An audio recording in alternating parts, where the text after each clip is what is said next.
الحمد لله نحمده ونستعينه ونستغفره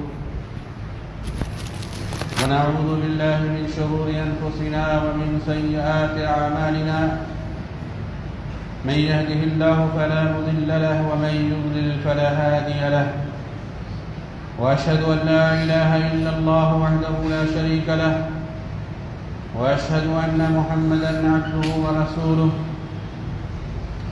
يا أيها الذين آمنوا اتقوا الله حق تقاته ولا تموتن إلا وأنتم مسلمون يا أيها الناس اتقوا ربكم الذي خلقكم من نفس واحدة وخلق منها زوجها وبث منهما رجالا كثيرا ونساء واتقوا الله الذي تساءلون به والأرحام إن الله كان عليكم رقيبا يا أيها الذين آمنوا اتقوا الله وقولوا قولا سديدا يصلح لكم أعمالكم ويغفر لكم ذنوبكم ومن يطع الله ورسوله فقد فاز فوزا عظيما أما بعد فإن خير الحديث كتاب الله وخير الهدي هدي محمد صلى الله عليه وسلم وشر الأمور محدثاتها وكل محدثة بدعة وكل بدعة ضلالة وكل ضلالة في النار أعوذ بالله السميع العليم من الشيطان الرجيم إن الدين عند الله الإسلام رب اشرح لي صدري ويسر لي أمري واحلل عقدة من لساني يفقهوا قولي سبحانك لا علم لنا إلا ما علمتنا إنك أنت العليم الحكيم. برادران اسلام، ہم سب الحمدللہ مسلمان ہیں. اللہ رب العالمین کی بڑی مہربانی ہمارے اوپر ہے کہ اس نے ہمیں مسلمان بنایا ہے. جو لوگ بھی مسلمان ہیں ان کے لیے ضروری ہے کہ وہ اسلام کی جو ضد ہے کفر، اسلام اور ایمان کی جو ضد ہے کفر، اس کو وہ سمجھنے کی کوشش کریں. اس لیے کہ صرف مسلمان ہونا ہی ہمارے لیے کافی نہیں، بلکہ جو چیزیں اسلام کو ختم کر دینے والی، جو چیزیں اسلام کو باطل کر دینے والی، جن چیزوں کی وجہ سے ہمارا اسلام ختم ہو سکتا ہے، ہم مسلمان نہیں رہ سکتے، ایسی چیزوں کا بھی علم ہمارے لیے انتہائی ضروری ہے. ہر چیز کی ضد ہوتی ہے. شرک، توحید کی ضد یہ شرک.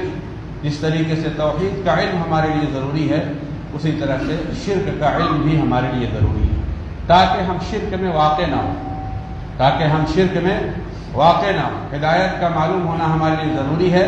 ہدایت کی جو خلاف چیزیں ہیں وہ ضلالت اور گمراہی ہے. تو ہمیں یہ معلوم ہونا چاہیے کہ گمراہی کیا ہے، ہمیں یہ معلوم ہونا چاہیے کہ کفر کیا ہے، ہمیں معلوم ہونا چاہیے کہ خیر کی جو ضد ہے، جو شر ہے، شر اور برائی کیا ہے. جس طریقے سے نیکیوں کا ہمیں علم ہونا چاہیے، اسی طریقے سے برائیوں اور گناہوں کا بھی ہمیں علم ہونا چاہیے، تاکہ ہم برائیوں سے بچ سکیں، تاکہ ہم گناہوں سے دور رہ سکیں، تاکہ ہمارا اسلام صحیح اور سالم رہ سکے. اس لیے کہ آپ عبادات کے معاملے میں جانتے ہیں کہ نماز کے بارے میں جس طریقے سے احکام اور مسائل آپ سیکھتے ہیں، اسی طریقے سے نماز کو باطل کر دینے والی جو چیزیں ہیں، نماز کو جو فاسد کر دینے والی چیزیں، اس کا بھی علم آپ حاصل کرتے ہیں. جس طریقے سے وضو کا علم آپ حاصل کرتے ہیں کہ وضو میں کیا کیا اعمال انجام دیے جاتے ہیں، آپ اس کے ساتھ ساتھ یہ بھی علم حاصل کرتے ہیں کہ جن چیزوں سے ہمارا وضو ٹوٹ جاتا ہے، ہمارا وضو فاسد اور بیکار ہو جاتا ہے، ان چیزوں کو بھی آپ جانتے ہیں.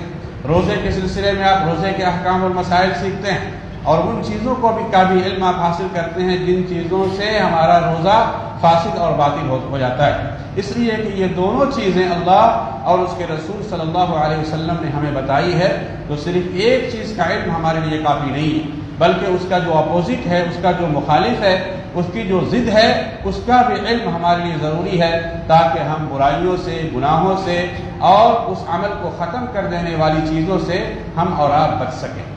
اسلام اللہ رب العالمین کی طرف سے بہت بڑا اور عظیم دین ہے جو ہمیں عطا فرمایا گیا ہے، اور جو لوگ مسلمان ہیں اللہ رب العالمین کا بہت بڑا فضل اور بہت بڑا احسان ہے ان کے اوپر. اب ہمارے لیے ضروری ہے کہ جن چیزوں سے ہمارا اسلام ختم ہو جاتا ہے، جن چیزوں سے انسان مرتد ہو جاتا ہے، دین سے پھر جاتا ہے، دین اس کے یہاں سالم اور باقی نہیں رہتا۔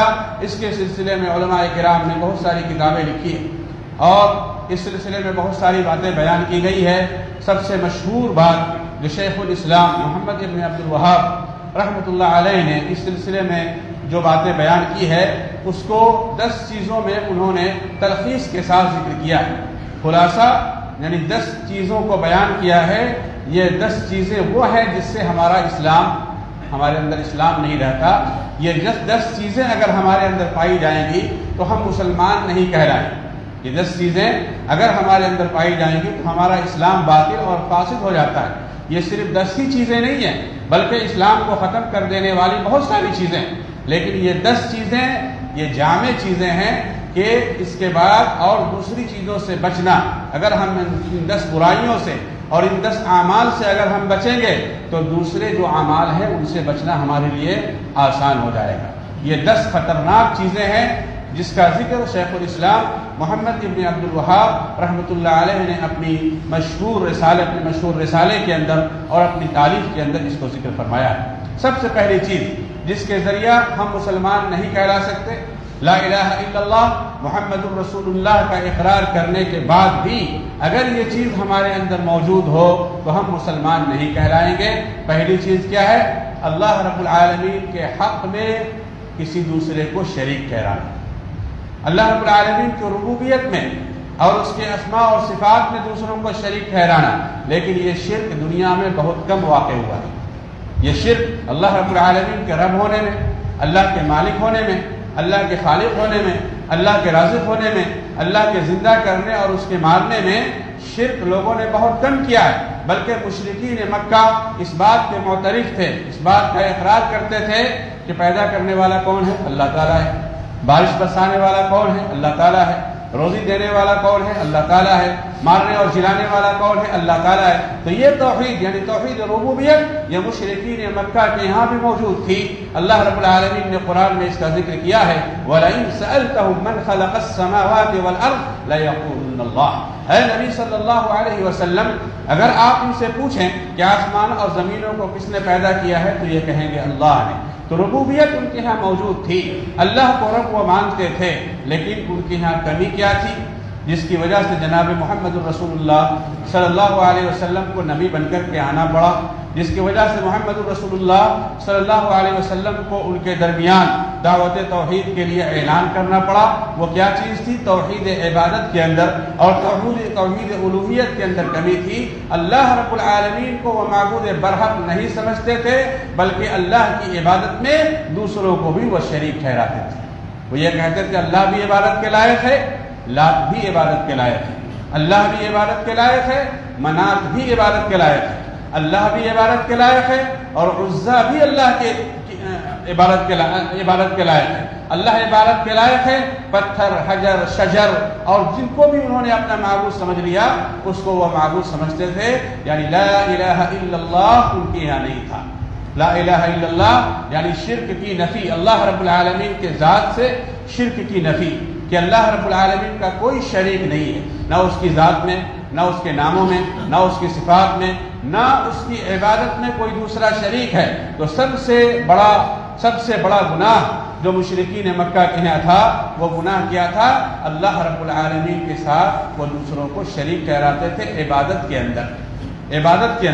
اللہ کے نبی جناب محمد رسول اللہ صلی اللہ علیہ وسلم سے پوچھا گیا کہ اللہ کے رسول صلی اللہ علیہ وسلم سب سے بڑا گناہ کیا ہے؟ ای الذنب اعظم عند اللہ، سب سے بڑا گناہ کیا ہے؟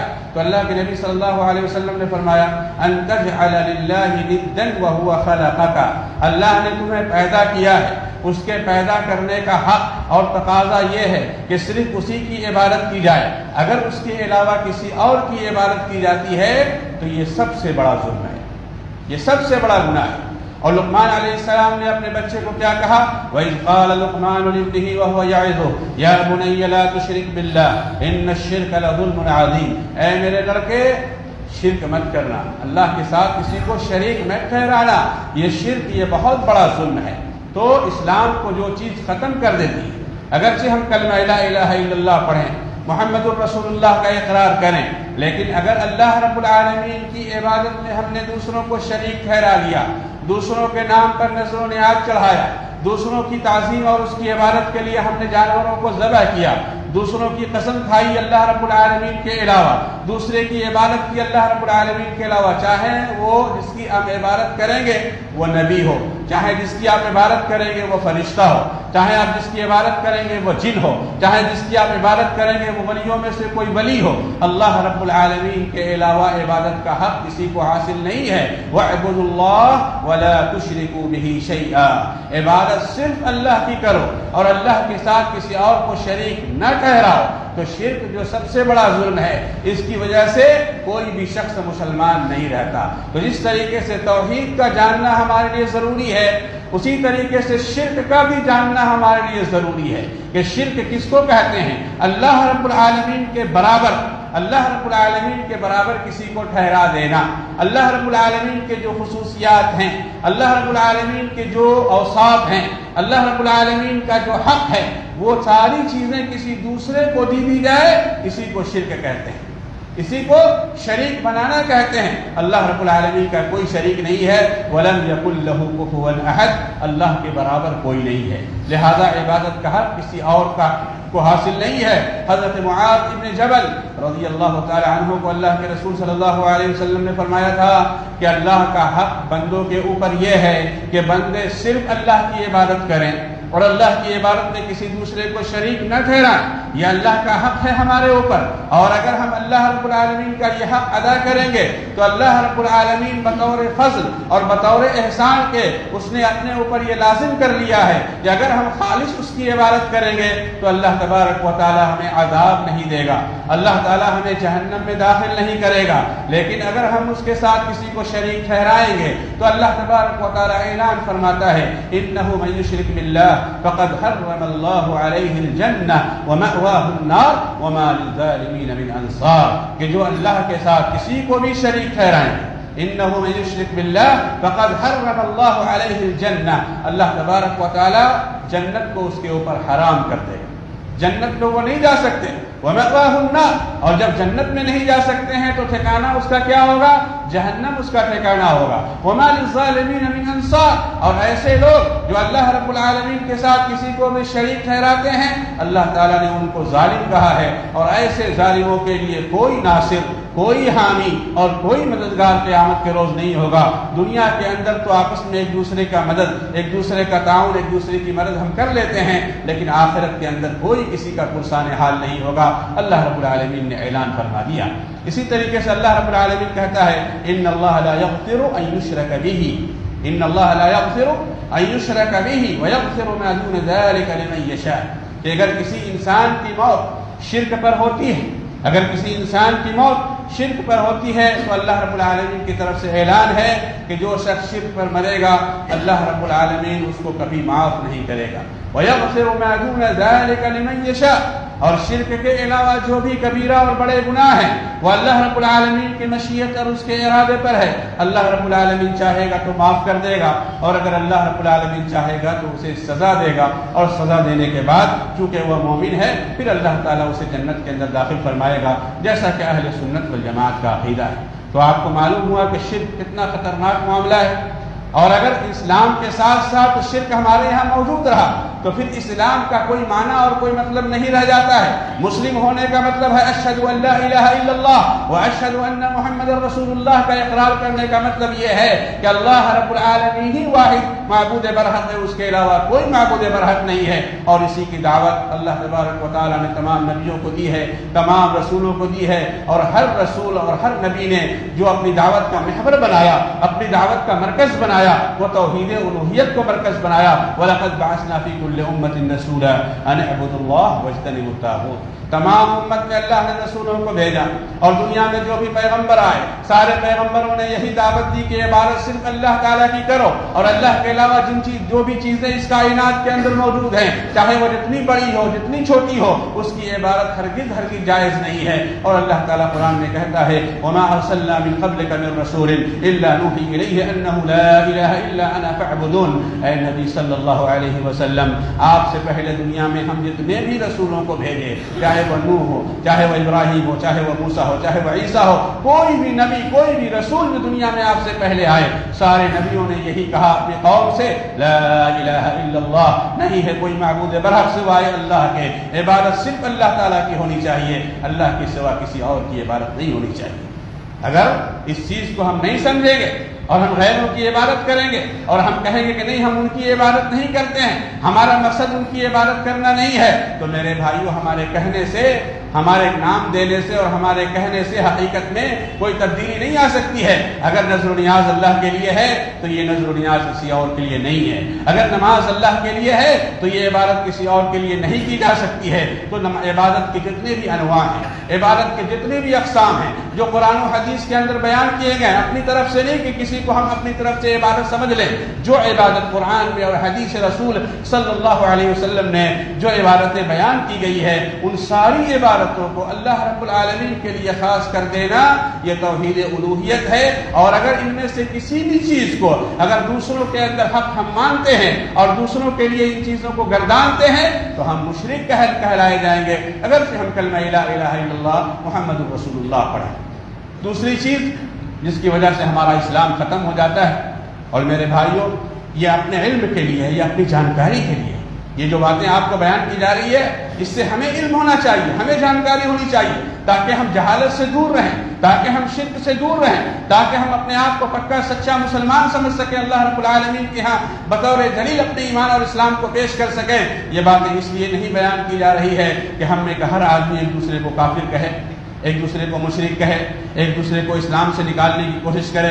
یہ کام ہمارا اور آپ کا نہیں ہے، یہ کام اہل علم کا ہے، یہ کام اہل علم کا ہے جو ان چیزوں کو اچھی طرح سے جانتے ہیں کہ کس کو کافر کہا جائے گا، کس کو مشرک کہا جائے گا، کس کو دائرہ اسلام سے خارج کیا جائے گا۔ یہ ہمارا اور آپ کا کام نہیں ہے کہ جس کو بھی دیکھا آپ نے اسلام سے خارج کر دیا۔ یہ تکفیر کے ضوابط ہیں، اس کے اصول ہیں، اس کے قوانین ہیں جو کتابوں کے اندر قرآن و حدیث کی روشنی میں بیان کیے گئے ہیں، اور یہ علماء کا کام ہے کہ علماء ان چیزوں کو جانیں اور اس کے بارے میں جو گہرائی ہے اس گہرائی کو ہمارے علماء سمجھتے ہیں۔ تو یہ ہمارا اور آپ کا کام نہیں ہے کہ کسی کو آپ کافر گردانتے رہیں، لیکن جو باتیں آپ کو بیان کی جا رہی ہے یہ ایسی بات ہے جو اجماعی بات ہے، اتفاقی بات ہے۔ قرآن و حدیث کے تمام دلائل اس بات پر متفق ہیں کہ اگر کوئی آدمی شرک کرتا ہے تو پھر اس کی توحید باقی نہیں رہتی ہے، اس کا ایمان سلامت نہیں رہتا ہے، اگرچہ وہ کلمہ لا الہ الا اللہ محمد الرسول اللہ بار بار پڑھتا رہے، لیکن اس کے ساتھ اگر وہ نذر و نیاز دوسروں کے لیے،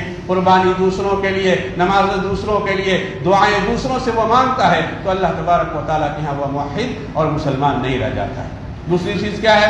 ان تجعل بین اللہ و بین خلقہ وسائط، ان تجعل بین اللہ و بین خلقہ وسائط تدعوہم وتسألہم الشفاعہ وتتوکل علیہم۔ دوسری چیز جو علامہ شیخ الاسلام محمد بن عبد الوہاب رحمۃ اللہ علیہ نے ناقض اسلام کے تعلق سے باتیں بیان کی ہے کہ ہم اپنے درمیان اور اللہ کے درمیان وسائط بنائیں، وسیلہ بنائیں۔ کیا مطلب اس کا؟ کہ اللہ رب العالمین تک ہم نہیں پہنچ سکتے، ہم اتنے زیادہ مجرم ہیں، ہم اتنے زیادہ گنہگار ہیں کہ اللہ رب العالمین کی اگر ہم ڈائریکٹ عبادت کریں اور اللہ رب العالمین سے اگر ہم ڈائریکٹ دعا کریں تو اللہ تبارک و تعالی ہماری دعاؤں کو نہیں سنے گا، اللہ رب العالمین ہماری عبادتوں کو قبول نہیں کرے گا، اس لیے کہ ہم سب کے سب گنہگار ہیں اور بڑے سے بڑے گنہگار ہیں۔ اس لیے اللہ رب العالمین تک پہنچنے کے لیے فلاں ولی کی عبادت کرنی پڑے گی، پہلے فلاں ولی سے دعا مانگنی پڑے گی، پہلے فلاں ولی سے شفاعت طلب کرنی پڑے گی، فلاں ولی پر بھروسہ کرنا پڑے گا، اس پر اعتماد کرنا پڑے گا۔ یعنی عبادت کی جتنی بھی قسمیں ہیں وہ ساری کی ساری قسمیں مخلوق کے حوالے کر دینا اور یہ سمجھنا کہ یہ اللہ کے درمیان اور ہمارے درمیان وسیلہ کی حیثیت رکھتے ہیں، وسائط کی حیثیت رکھتے ہیں، بغیر ان کی عبادت کیے ہوئے، بغیر ان سے دعا مانگے ہوئے، بغیر ان سے شفاعت طلب کیے ہوئے، بغیر ان پر بھروسہ اور اعتماد کیے ہوئے ہماری عبادتیں اللہ رب العالمین تک نہیں پہنچ سکتی۔ ہم اللہ رب العالمین کی عبادت کے لیے ان کی ہم عبادت کر رہے ہیں۔ یہ عظیم شرک ہے جس کو الگ سے امام محمد بن عبد الوہاب رحمۃ اللہ علیہ نے اس کو الگ سے بیان فرمایا ہے۔ اگرچہ یہ قسم پہلی قسم کے اندر داخل ہے، یعنی شرک کے اندر یہ چیز بھی داخل ہے کہ آپ کسی کی عبادت کریں کسی کو اللہ اور اپنے درمیان واسطہ اور وسیلہ بنائے اور اس کی عبادت کریں، اس کے نام کی نذر و نیاز چڑھائے، اس پر بھروسہ اور اس پر اعتماد کریں، اس کو وسیلہ سمجھے اللہ کے درمیان اور اپنے درمیان، اور یہ تصور کریں کہ بغیر ان کے وسیلے کے، بغیر ان کے واسطے کے، بغیر ان کی عبادت کے اللہ رب العالمین تک ہماری رسائی ہو ہی نہیں سکتی ہے۔ اللہ تک اگر پہنچنا ہے تو پہلے ان اولیاء کرام کی عبادتیں کرنی پڑیں گی۔ یہ وہ شرک ہے جس میں مشرکین مکہ خاص طور سے واقع ہوئے۔ یہ وہ شرک ہے جس میں مشرکین مکہ خاص طور سے واقع ہوئے۔ اللہ رب العالمین نے ان کے بارے میں قرآن مجید کے اندر ارشاد فرمایا، اور اللہ نے انہیں دعوت دی کہ اللہ رب العالمین کی خالص عبادت کرو، اللہ کے علاوہ کسی اور کی عبادت نہ کرو۔ اللہ للہ دین الخالص، عبادتیں خالص طور پر صرف اللہ تعالیٰ کے لیے انجام دی جائے گی۔ اور جب ان مشرکین مکہ سے پوچھا گیا کہ ان بتوں کے نام پر جو نذرانے چڑھاتے ہو، ان بتوں کی جو تم عبادتیں کرتے ہو، تمہارا مقصد کیا ہے ان کی عبادت کرنے سے؟ تو انہوں نے کیا کہا؟ ما نعبدهم الا ليقربونا الى الله زلفا، ہم ان کی عبادتیں صرف اس لیے کرتے ہیں کہ ہم ان کو معبود نہیں سمجھتے، ہم ان کو خالق نہیں سمجھتے، ہم ان کو مالک نہیں سمجھتے، ہم ان کو رب نہیں سمجھتے، بلکہ ان کی عبادتیں صرف اور صرف اسی مقصد کے لیے ہم کر رہے ہیں تاکہ یہ ہم کو اللہ سے قریب کر دیں گے، تاکہ یہ ہم کو اللہ سے قریب کر دیں گے۔ اس لیے ان سے ہم دعائیں مانگ رہے ہیں، اس لیے ہم ان کا وسیلہ پکڑ رہے ہیں، اس لیے ہم ان کی عبادتیں کر رہے ہیں، اس لیے ہم ان سے شفاعت طلب کر رہے ہیں۔ معلوم ہونا چاہیے کہ دعا صرف اللہ تعالیٰ سے کی جائے گی، کسی اور سے دعا نہیں کی جا سکتی۔ کیوں؟ اللہ تعالیٰ نے فرمایا کہ وَإِذَا سَأَلَكَ عِبَادِي عَنِّي فَإِنِّي قَرِيبٌ، وَإِذَا سَأَلَكَ عِبَادِي عَنِّي فَإِنِّي قَرِيبٌ، جب بندے میرے بارے میں پوچھیں تو آپ ان سے کہہ دیجئے کہ میں قریب ہوں۔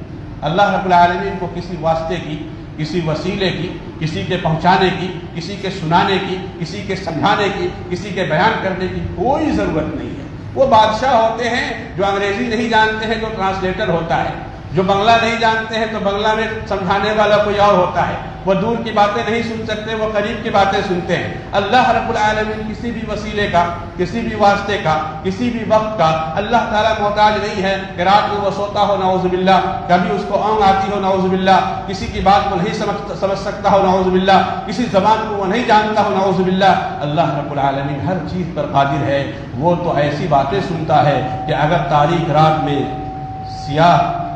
چکنے پتھر پر تاریک رات میں اگر چیونٹی چلے تو اس چیونٹی کے چلنے کی جو آواز ہوتی ہے اللہ رب العالمین اس آواز کو بھی سنتا ہے، اللہ رب العالمین اس آواز کو بھی سنتا ہے۔ لوگ کہتے ہیں کہ جس طریقے سے بادشاہوں کے پاس جانے کے لیے وزیر کے پاس جانا پڑتا ہے، وزیر کے پاس جانے کے لیے کسی اور کے پاس جانا پڑتا ہے، بغیر وسیلے کے کام نہیں چلتا۔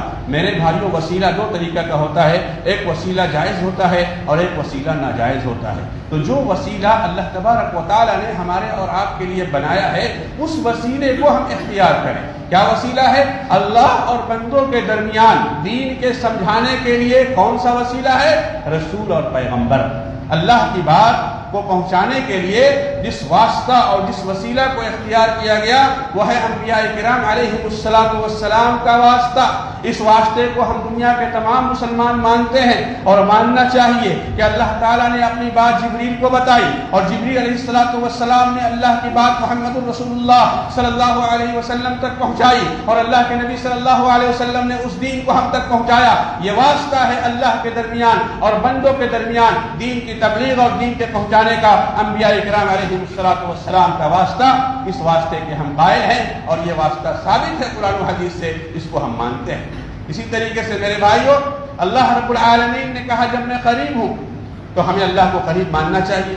اللہ رب العالمین نے یہ نہیں کہا کہ عبادت کے لیے، دعا کے لیے کسی ولی کا نام لینا ضروری ہے، کسی نبی کا نام لینا ضروری ہے، کسی صالح انسان کا نام لینا ضروری ہے اور اس کے واسطے سے ہم دعائیں سنیں گے، اس کی عبادت کرو گے تو تمہاری عبادتیں ہم قبول کریں گے۔ اللہ رب العالمین نے یہ نہیں کہا۔ تو مشرکین مکہ اپنے معبودوں کی عبادت صرف اس لیے کرتے تھے کہ ان کو اپنا رب نہیں مانتے تھے، ان کو اپنا معبود نہیں مانتے تھے، بلکہ ان کو اللہ رب العالمین کا قریبی مانتے تھے کہ اللہ کے بہت ہی قریبی ہیں، اس لیے ان کی اگر ہم عبادت کریں گے تو اللہ تعالی ہم سے خوش ہوگا اور ہماری عبادتیں قبول کی جائے گی۔ اسی طریقے سے آج بھی بہت سارے بھائیوں کا اور بہنوں کا یہ عقیدہ ہوتا ہے کہ اگر ہم بزرگوں کی عبادتیں کریں گے تو اللہ رب العالمین ہم سے خوش ہوگا اور ہماری دعائیں قبول کی جائے گی، ہماری عبادتیں قبول کی جائے گی۔ یہ وسیطہ اور یہ واسطہ یہ شرک ہے، اور ایسا شرک ہے کہ اگر کوئی انسان یہ عقیدہ رکھتا ہے کہ اللہ رب العالمین کی عبادت کی قبولیت کے لیے اور اللہ رب العالمین کی عبادت کرنے کے لیے کسی غیر اللہ کی عبادت ضروری ہے تاکہ اس کی عبادت کے ذریعہ ہم اللہ رب العالمین کی عبادت تک پہنچ سکیں، تو یہ وہ شرک ہے جو اللہ تعالیٰ معاف نہیں کرے گا اگر ہم توبہ نہ کریں۔ اس لیے کہ اللہ کی عبادت ڈائریکٹ کی جائے گی، وَمَا خَلَقْتُ الْجِنَّ وَالْإِنسَ إِلَّا لِيَعْبُدُونَ۔ جنات اور انسانوں کو اللہ تعالیٰ نے عبادت کے لیے پیدا کیا ہے، عبادت کے لیے پیدا کیا ہے۔ عبادت صرف اللہ کی ہونی چاہیے، کسی نبی کی عبادت نہیں ہونی چاہیے۔ محمد رسول اللہ صلی اللہ علیہ وسلم نے کبھی بھی اپنی امت کو اس بات کی دعوت نہیں دی کہ پہلے تم میری عبادت کرو پھر اللہ رب العالمین کی عبادت کرو گے، اگر تم میری عبادت کرو گے تو اللہ تعالیٰ تمہاری عبادتوں کو قبول فرمائے گا۔ ایک مرتبہ کسی صحابی نے آپ صلی اللہ علیہ وسلم کو کہہ دیا ما شاء اللہ وشئت، جو اللہ چاہے اور آپ چاہیں، تو نبی کریم محمد رسول اللہ صلی اللہ علیہ وسلم نے فوراً اس کے اوپر تنبیہ فرمائی اور کہا اجعلتنی للہ ندا، یا اللہ کا شریک تم نے مجھ کو بنا دیا۔ قل ما شاء اللہ وحدہ، کہو جو صرف اللہ تبارک و تعالی چاہے۔ تو جس نبی محترم محمد رسول اللہ صلی اللہ علیہ وسلم نے الفاظ میں شرک کو برداشت نہیں کیا، وہ ذات و صفات میں اور اللہ رب العالمین کی ربوبیت اور اس کی الوہیت میں شرک کو کیسے برداشت کر سکتے تھے؟ آپ صلی اللہ علیہ وسلم کی آمد دنیا میں اسی لیے ہوئی تھی تاکہ شرک کا خاتمہ کیا جا سکے اور صحیح توحید کو دنیا والوں کے سامنے پیش کیا جا سکے۔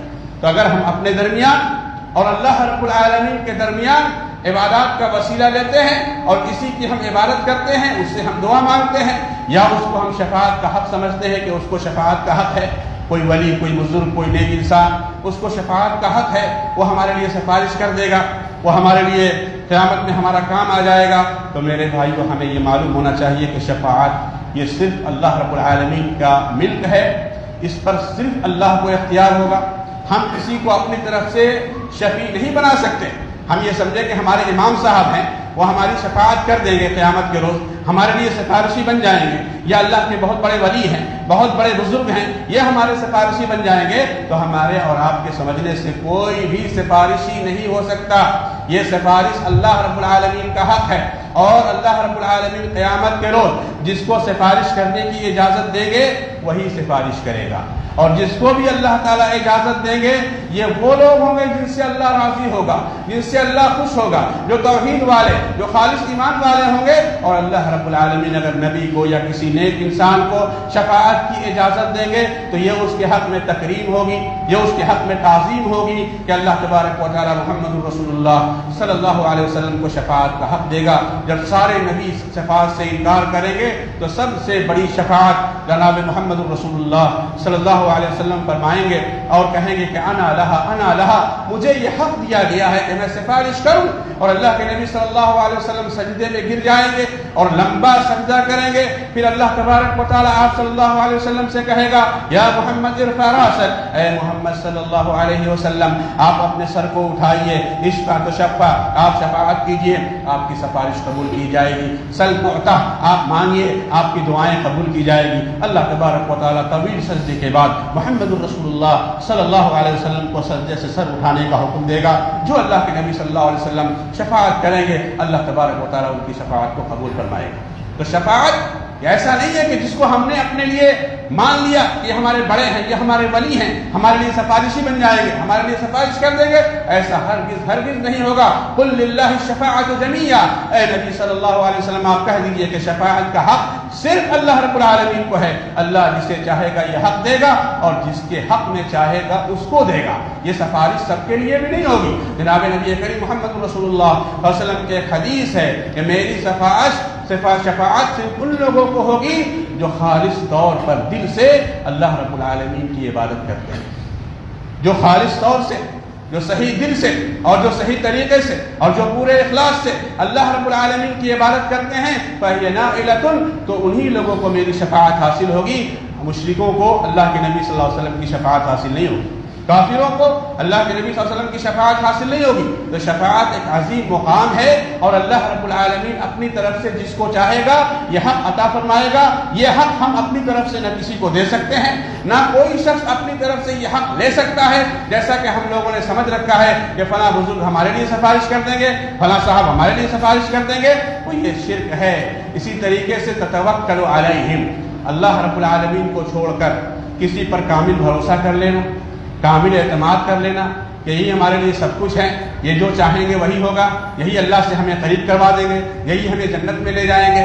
اور ان کے نام کے اگر شجرے ہم اپنے قبر کے اندر ڈلوا لیں تو اس کی وجہ سے منکر نکیر قبر کے اندر نہیں آئیں گے. اگر فلاں ولی اور فلاں بزرگ کا نام لے لیا گیا تو فرشتے وہاں سے ہٹ جائیں گے، عذاب قبر کا معاملہ ختم ہو جائے گا، جہنم میں ہمیں داخل نہیں کیا جائے گا. اللہ رب العالمین کے ہاں کسی کا کوئی حق نہیں ہے جس کی بنیاد پر اللہ تبارک و تعالیٰ دوسروں کو کچھ عطا فرمائے گا. اگر یہی بات ہوتی تو نوح علیہ السلام کی بیوی کبھی جہنم میں نہیں جاتی. اگر یہی بات ہوتی تو لوط علیہ السلام کی بیوی جہنم میں نہیں جاتی. اگر یہی بات ہوتی تو ابراہیم علیہ السلام کے والد محترم آزر یہ جہنم میں نہیں جاتے. نبی کریم محمد رسول اللہ صلی اللہ علیہ وسلم کے چچا ابو طالب یہ جہنم میں نہیں جاتے. ہر نبی نے اپنے اپنے قوم کو کہا کہ اپنے اپنے بچاؤ کا سامان تم لوگ خود تیار کر لو، ہم تمہارا کچھ بھی کام نہیں آ سکتے. جناب نبی کریم محمد رسول اللہ صلی اللہ علیہ وسلم نے صفا پہاڑ پر چڑھ کر کے اپنے خاندان والوں کو پکارا تھا اور بلایا تھا کہ چچا آپ لوگ اپنا انتظام کر لیجئے، پھوپھی آپ اپنا انتظام کر لیجئے. یا فاطمہ بنت رسول اللہ سلینی من مالی ما شئتی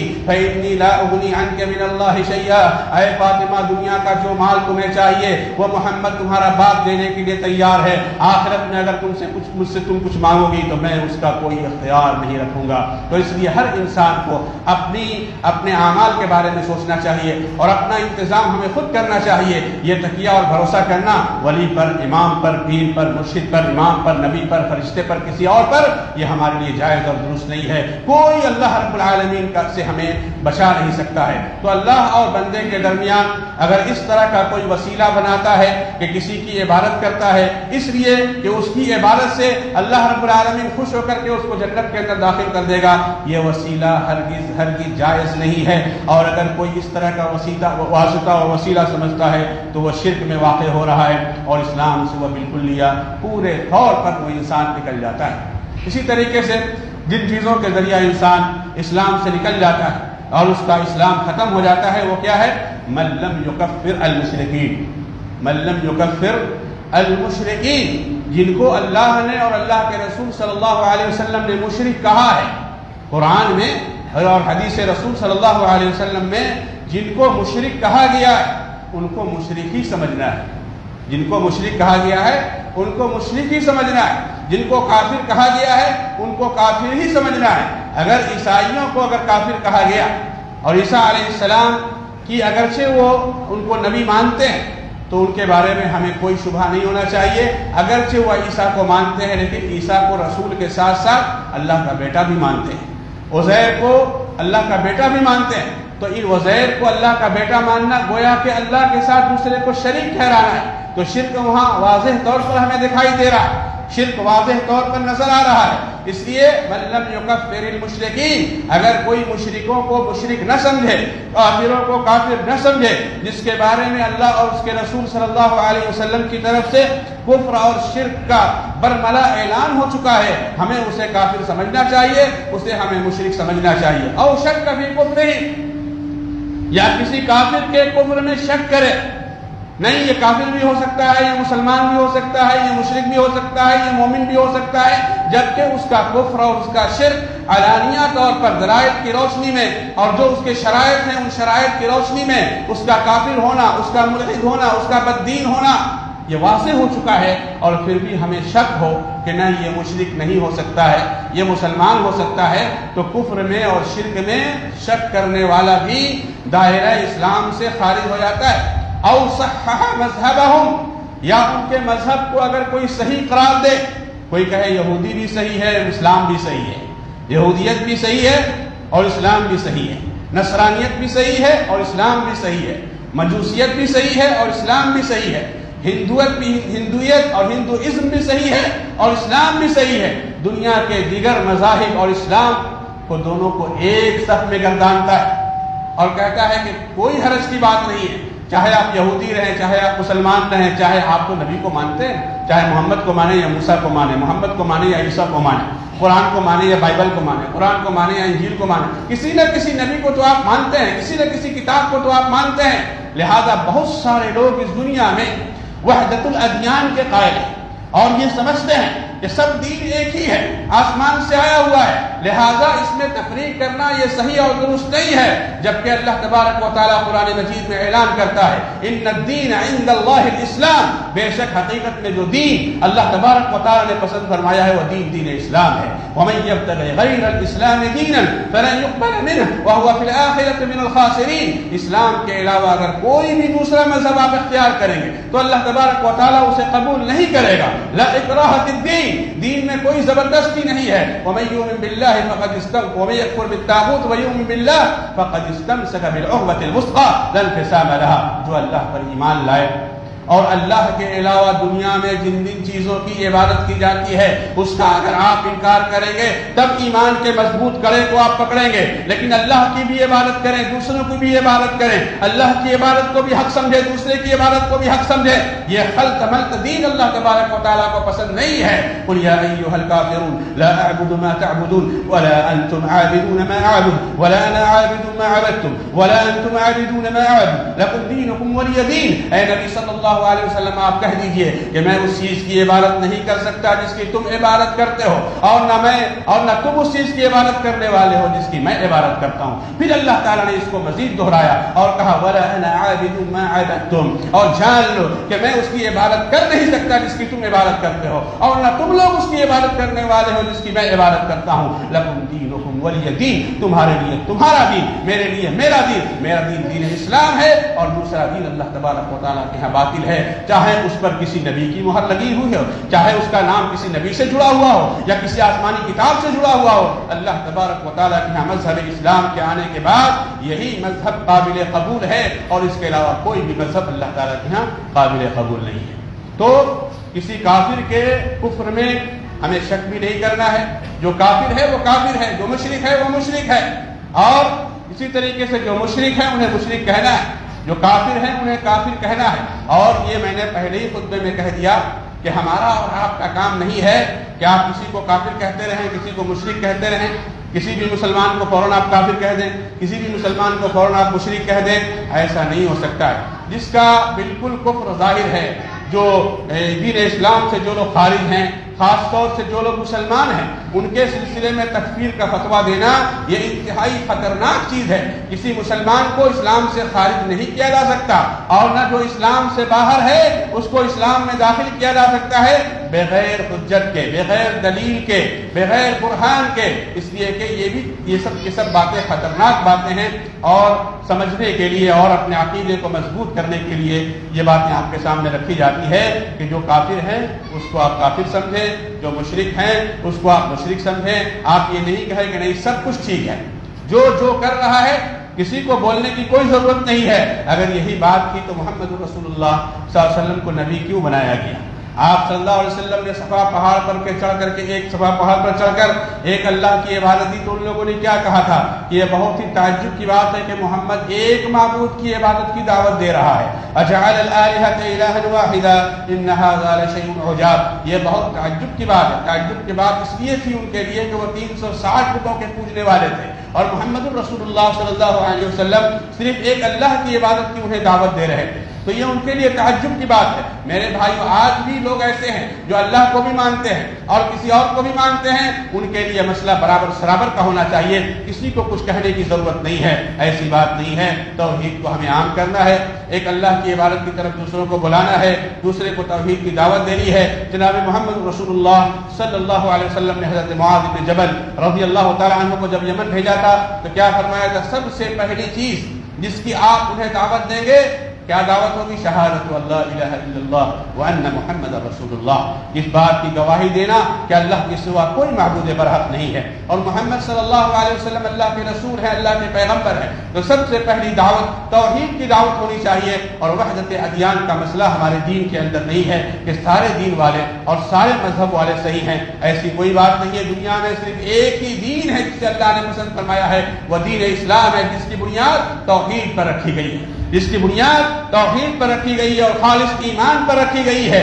اس دین کے علاوہ دنیا میں جتنے بھی ادیان ہیں سارے کے سارے ادیان باطل ہیں. اور اللہ تبارک و تعالی نے دوسری آسمانی کتابوں کی حفاظت کا وعدہ بھی نہیں کیا کہ ہم توریت کی حفاظت کریں گے, ہم انجیل کی حفاظت کریں گے, ہم زبور کی حفاظت کریں گے. اللہ نے صرف قرآن مجید کے لیے وعدہ فرمایا انا نحن نزلنا الذکر وانا لہ لحافظون, ہم نے قرآن کو اتارا ہے اور اس قرآن کی حفاظت ہم ہی کرنے والے ہیں. اور اللہ تبارک و تعالی نے اس امت محمدیہ کے بارے میں کہا لا تزال طائفة من امتی ظاہرین علی الحق, میری امت میں سے ایک جماعت ہمیشہ حق پر غالب رہے گی اور قیامت تک یہ سلسلہ چلتا رہے گا. کسی کی مخالفت اور کسی کے نقصان پہنچانے سے یہ جماعت ختم نہیں ہو سکتی ہے. اور یہ دنیا اس وقت تک قائم رہے گی جب تک کہ اس دنیا میں لا الہ الا اللہ کا کہنے والا موجود ہوگا. اور جب دنیا سے توحید ختم ہو جائے گی تو اللہ تعالیٰ ساری دنیا کو مٹا دے گا, ساری دنیا کو ختم کر دے گا. تو یہ وہ باتیں بنیادی تھی جس کا جاننا ہمارے لیے انتہائی ضروری ہے. اگر ہم اللہ کی عبادت میں دوسروں کو شریک ٹھہراتے ہیں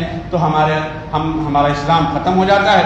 اور اسی طریقے سے اللہ کے علاوہ اگر ہم کسی اور کی عبادت کرتے ہیں اور یہ سمجھتے ہیں کہ اس کی عبادت کرنے کی وجہ سے اللہ تعالیٰ ہم سے خوش ہو جائے گا, ہم سے راضی ہو جائے گا یا ہماری عبادتیں قبول ہوگی, تو یہ واسطہ اور یہ وسیلہ بھی ہمیں جہنم کی طرف لے جاتا ہے. اور اگر ہم کسی کافر کے کفر میں شک کرتے ہیں یا کسی کافر کو اگر ہم کافر نہیں سمجھتے یا مشرک کو اگر ہم مشرک نہیں سمجھتے یا ہم کہتے ہیں کہ سارے مذہب والے صحیح ہیں اور حق پر ہیں, تو یہ سارے عقائد ایسے ہیں جو ہمیں اسلام سے نکال دیتے ہیں. اللہ رب العالمین سے دعا ہے کہ اللہ تعالیٰ ہمیں صحیح ایمان والا اور صحیح اسلام اور صحیح دین والا بنائے. جناب محمد رسول اللہ صلی اللہ علیہ وسلم کی سچی اطاعت اور پیروی کرنے کی توفیق عطا فرمائے. اللہ تبارک و تعالیٰ ہمارے دلوں میں اپنی محبت کو قائم فرما دے اور دنیا کے تمام مسلمانوں کو اللہ رب العالمین ہدایت نصیب فرما دے. اقول قولی ھذا واستغفر اللہ لي ولكم ولسائر المسلمين. سبحانك اللهم وبحمدك اشهد ان لا اله الا انت استغفرك واتوب اليك.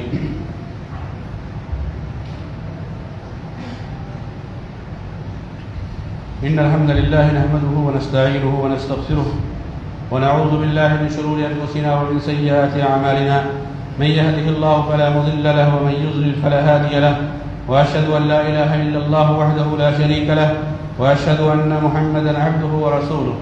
اللهم صل على محمد وعلى آل محمد كما صليت على إبراهيم وعلى آل إبراهيم إنك حميد مجيد.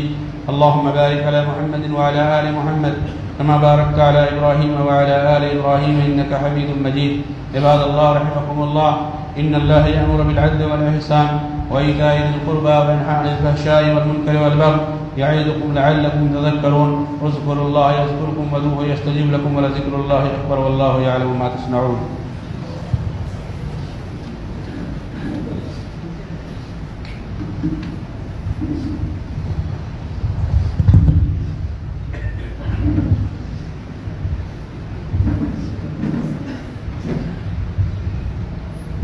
الله أكبر الله أكبر. أشهد أن لا إله إلا الله, أشهد أن محمد رسول الله. حي على الصلاة حي على الفلاح, قد قامت الصلاة قد قامت الصلاة. الله أكبر الله أكبر, لا إله إلا الله.